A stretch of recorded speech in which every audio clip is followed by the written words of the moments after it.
ये मेरी 5th generation है जो नाड़ी में और नसों के लिए काम कर रही है। जब मैं 4 साल की थी तो मेरे टीचर थे कपूर सर, उन्होंने मुझे कहा तुझे क्या करना है। ये बड़ा पॉजिटिव पार्ट रहा। मैंने उन्हें कहा मुझे कुछ भी हेल्थ में करना है, तब मुझे मालूम नहीं था हेल्थ क्या है। खाली मैं मेरे पिताजी को देखती थी, लोग आ रहे हैं, उनसे मिल रहे, ठीक हो रहे हैं और दुआओं का कोटा भर रहा है। फिर 12th पास हुई, मैंने भी इसी फील्ड में आना डिसाइड किया और तब से अब तक मैं 7.5 लाख लोगों की सर्जरीज को टाल चुकी हूँ। तो दिस इज़ माय जर्नी, जिसमें बहुत लोग मिले, बहुतों का सपोर्ट रहा, जिसमें प्रेसिडेंट ऑफ इंडिया का भी ट्रीटमेंट रहा, एक्ट्रेस रहे, मॉडल्स रहे। So this is the full journey of my life और ये चलता जा रहा है सिलसिला। होप सो करोड़ों पेशेंट्स इसमें फ़ायदा ले पाएंगे ऑन फ्यूचर।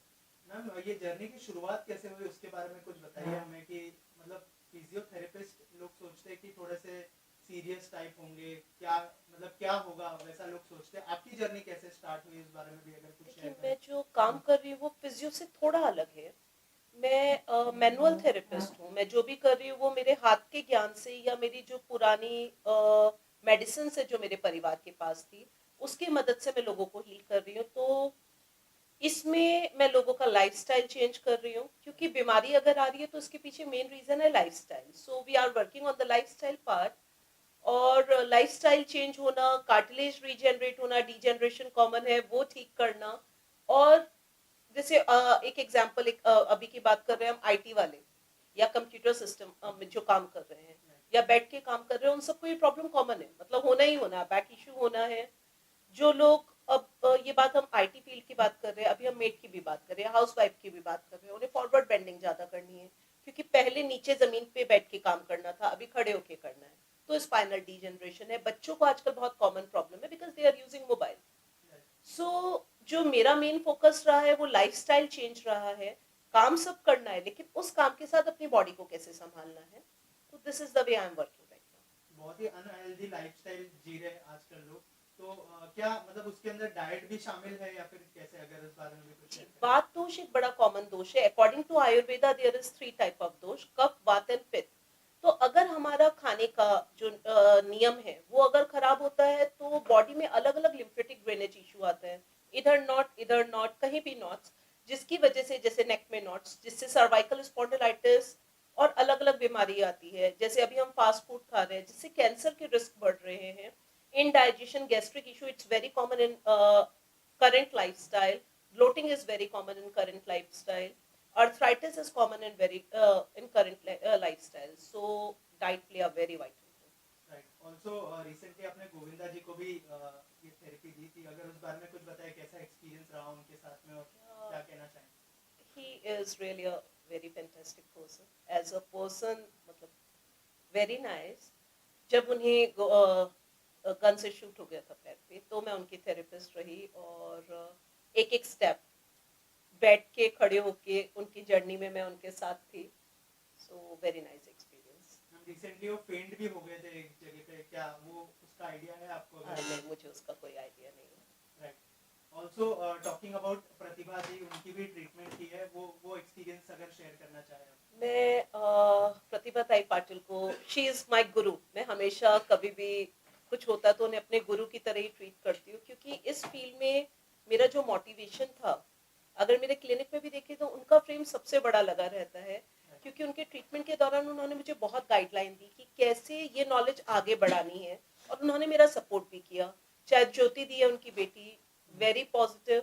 उन लोगों ने जो मुझे पॉजिटिवली गाइडलाइन दी, मतलब पेशेंट एक अलग चीज है but as a person they are really awesome, हमेशा मेरे सपोर्ट में रहते हैं और मुझे अच्छी गाइडलाइन भी देते हैं। So thanks a lot to them. I am sure बहुत ही इम्पोर्टेंट थेरेपी है ये तो। इसका जो कॉस्टिंग है वो भी बहुत ही मतलब बहुत ज़्यादा होगा, अगर उस बारे में कुछ बताएं नहीं, आप हमारी इसका ऑडियंस को। कॉस्टिंग बहुत ज्यादा नहीं है। अगर एक नी का रिप्लेसमेंट हमें रोकना है तो इट कॉस्ट विद मेडिसिन 20-25,000। अगर बोथ नी है तो 40-45,000 with all the expense, medicine and all सब कुछ। और जो ऑडियंस देख रही है वो कैसे आपको कांटेक्ट कर सकती है और मतलब कहाँ पे आपका क्लिनिक है, उस बारे में भी कुछ मेरा शेयर करें। क्लिनिक कोथरूड पुणे में है और मेरा नाम अगर गूगल पे डालता है डॉक्टर सुरभि धानवाला तो मेरा एड्रेस और लोकेशन पूरा आ जाता है, मोबाइल नंबर आ जाता है, तो they can contact on the mobile number. Right. Any plans to open your clinic in Mumbai?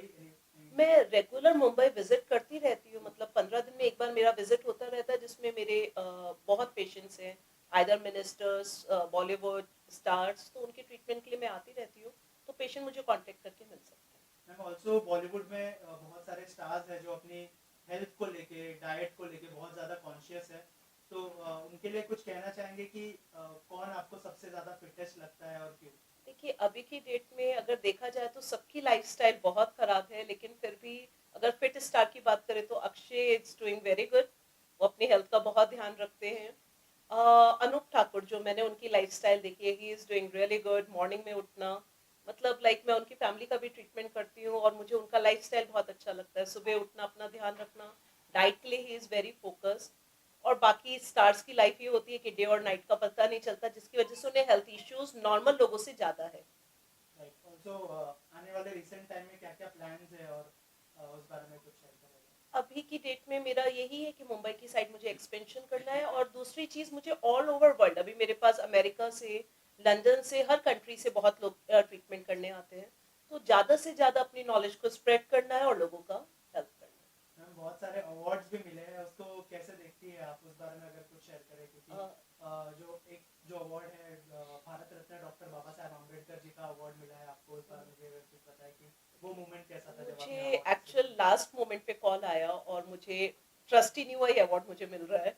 फिर जब मैं गई तो पहला नाम सीएम योगी जी का लिया गया, तो मुझे थोड़ा शॉक हुआ। उनके साथ मेरे अवार्ड का कोई वैसा मतलब नहीं है। फिर वहाँ उदित नारायण जी को मिला, प्रेम चोपड़ा जी थे। सो उसके बाद 14th नंबर मेरा था, 14 लोगों को ये अवार्ड मिला। So I feel very like proud. कोई भी इंसान अगर आपके काम को अप्रिशिएट करे तो हमेशा अच्छा ही लगेगा। जो ऑडियंस आपको देख रही है उनके लिए क्या मैसेज शेयर करना चाहेंगे, क्या टिप्स देना चाहेंगे?